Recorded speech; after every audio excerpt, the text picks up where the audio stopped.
Hello, welcome to Coding with Tom. Today we will be creating 3 view containers, one that will flip between 2 views, one that will contain a card stack where we can swipe the cards in the stack and rearrange them, and the third one will be a sidebar where we can swap between views and animate the selection. For our view containers, we will be creating a new project.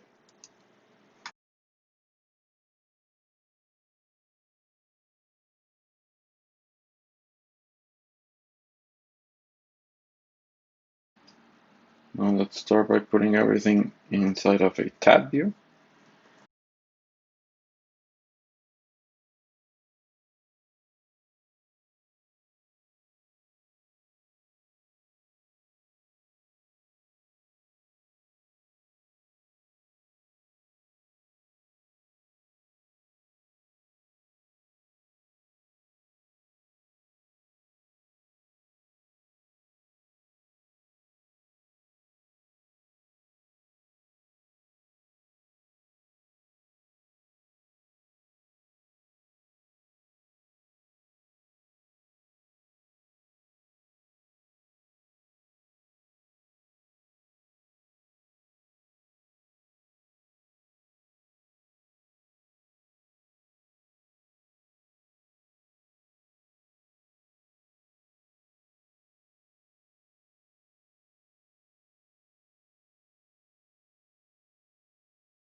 And here we have our tabs. So we will have the flip container, then we have our card stack, and then we have our sidebar.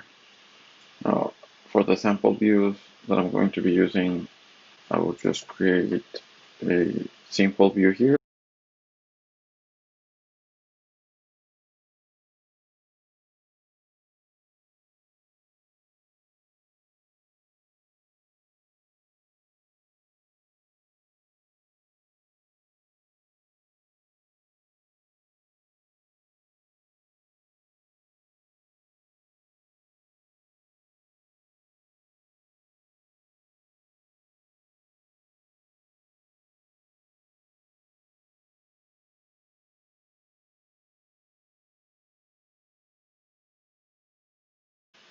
And this will be our sample view. We'll just be initializing it with different colors in our container so that we can tell them apart. And let's begin by creating our containers. Let's start with the flip.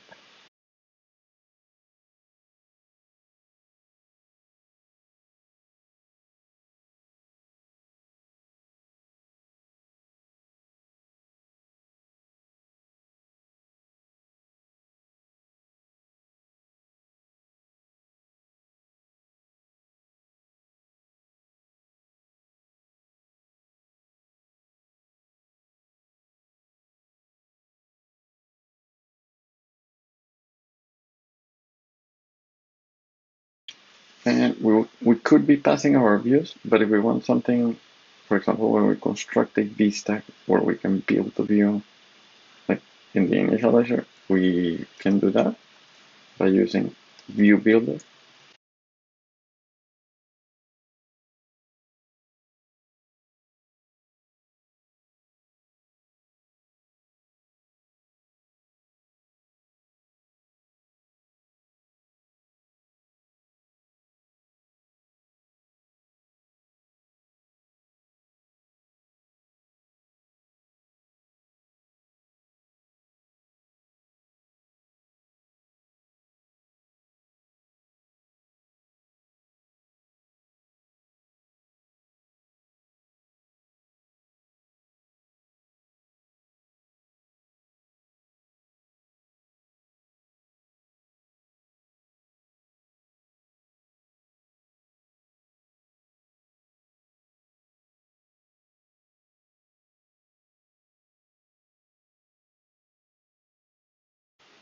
This is how we can use View Builder.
And here we go. This is our rotation.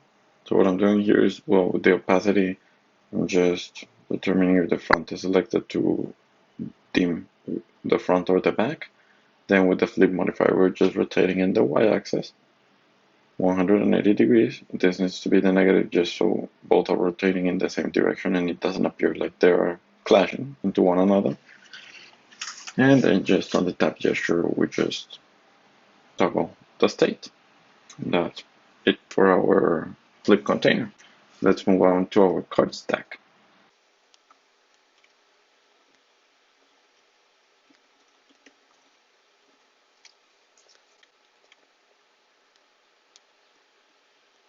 So for our card stack, we will have each one of them displaying as cards. It won't occupy the entire screen.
So here we have our stack. As you can see, well, not much, but we can make it a little bit bigger. This much better. But we cannot see the other card. So let's add a random rotation and offset just so we can see part of the cards on the back.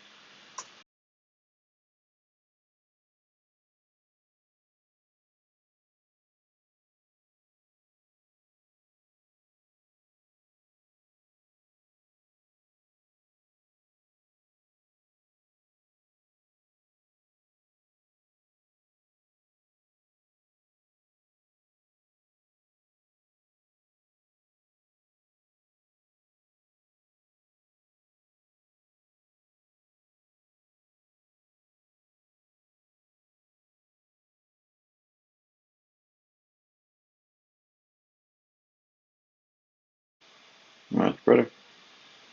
Now you can see that we have some cards that are in the back.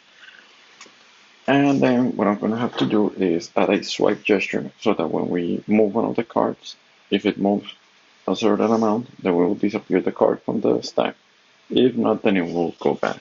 Now, there's no swipe effect in SwiftUI, so what I'm going to do is create by default. So I'm going to create a view that has that gesture and then add this content inside.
Okay, so what I'm doing here is I'm adding the content, which is just a view that will be passed with a view builder. Then I'll have a slack. By slack, I mean the distance that the view will be allowed to be dragged before doing the on-swipe action. So if the slack is 4 and it is dragged 3 points, then nothing will happen. If it's dragged 5 points, then the action will be implemented. Then I'm offsetting by the offset x and y, which is a point, and it starts at 0, x and y. And then with the gesture, the drag gesture, this one is provided by SwiftUI. So it has an onChange and onEnded. In the onChange, what I'm doing is just modifying the offset so that as you drag with your finger, the card will go with it. And then I'm just accumulating the value in the total offset. Then when the user lifts the finger, onEnded will be called, and I'm just checking if the offset is bigger than the slack, then I will perform the swipe action. If not, then the card will go back to the stack. Now let's add this here.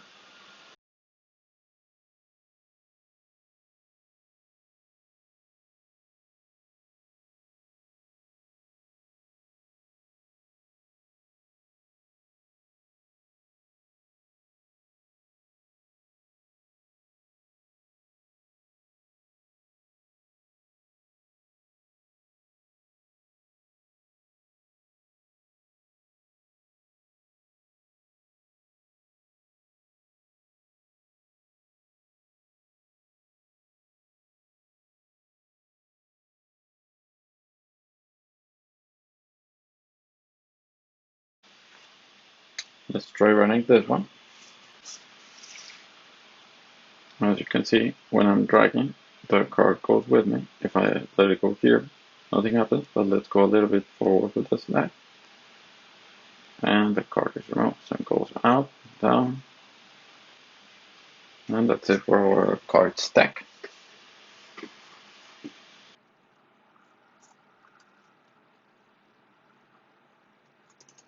Let's go create our sidebar container. So for this one, the view will be divided in two. On the left side, I'll have the sidebar with just images, no text. And on the right, we'll have the view that we will be displaying.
And that's it. So we'll have different images. If the image is not the selected index, then we will have add a tap gesture where we will be changing the selected index? No, because we will be animating it eventually. Let's animate with animation closure.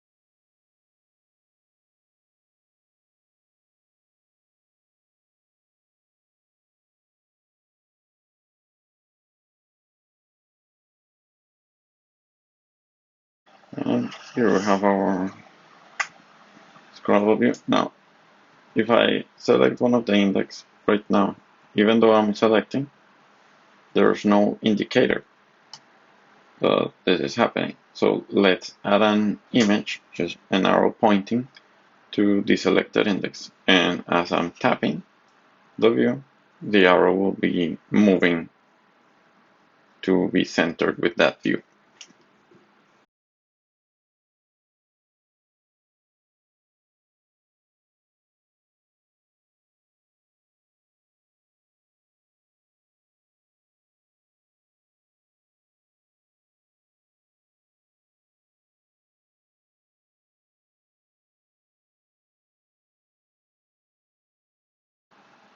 Now, how are we going to be centering this with the selected index image? For that, we need to be using the H tag. We have a vertical alignment here. You see the alignment here is of type vertical alignment. And what we're going to do is the H tag will have our own custom vertical alignment. The arrow will be part of that alignment, and only the selected image will be part of that custom alignment. And that will make that the arrow and the image align themselves. And in this case, we'll be using the center for that. So let's create our alignment.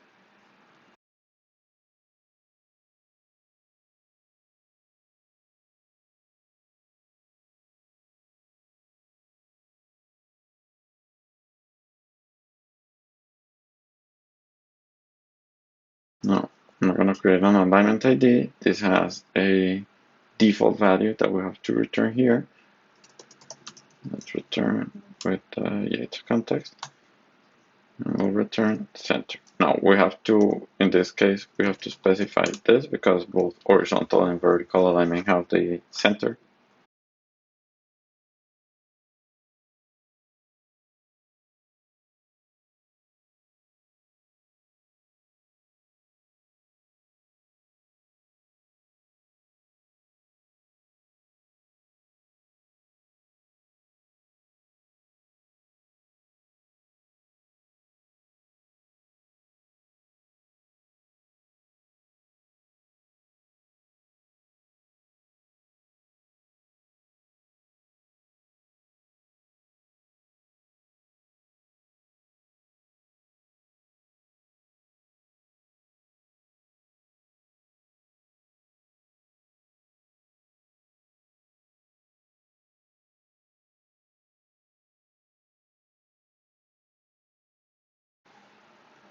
Let's try running this.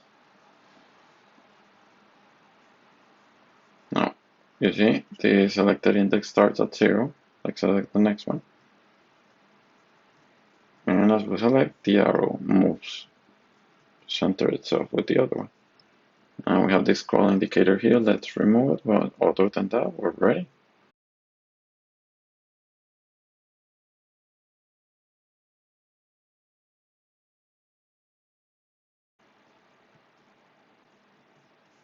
And that's for our side view.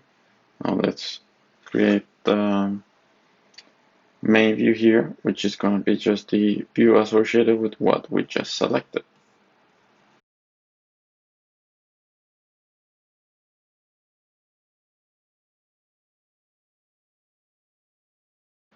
Now, we could be done here, but you can see here the animation is not the best.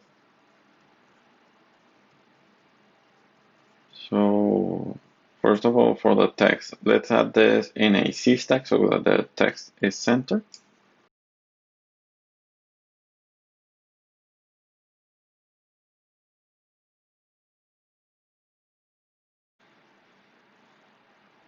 Better. And I want to create an effect. I want this to slide. So what I want to do is just have this like a drawer. So we're not changing this. I don't, well, the color effect that I'm being provided right now is good, but I want this to slide out and then slide in with the new value. For that, well, again, we need to add our own effect.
So this is the drawer effect that I was talking about. If the animation is before the middle of the duration, it's going to be moving, it's going to be translating the view.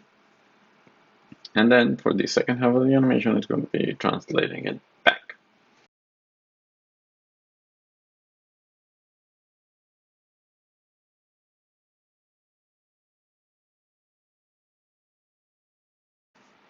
And note that this is now here's where we're going to run into a little bit of a hack, let's say.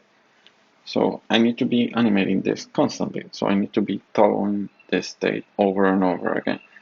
And how can I toggle this state? Well, each time that I'm going to be selecting one of these views, I'm going to just be toggling it. It doesn't matter really what value this is on. This will just be animating from one place to another. It won't matter. So for that, let's make another state here. But again, you need to have something that is switching for the effect to trigger. Because when this is on changes, the value changes, which means the percent changes. And that's what SwiftUI uses for this animatable data to perform the animation in this effect value.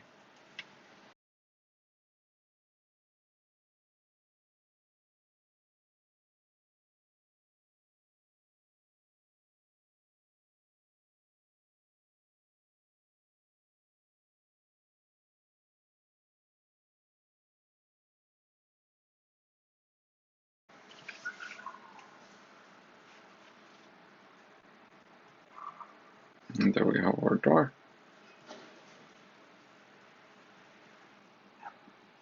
Now let's go to our app. And instead of having the content view, let's pass our tab scene. And in our tab scene, let's modify this for our actual views. Let's go for our preview. Here we have our flip. Here we have our card stack. And here we have our sidebar. And that's it for today. You see how we can create different view containers in SwiftUI. It's very easy. It takes some time getting used to the new syntax in SwiftUI, but as you can see, once you get the hang of it, you can create some very powerful views. Hope you like it. See you next time. Bye.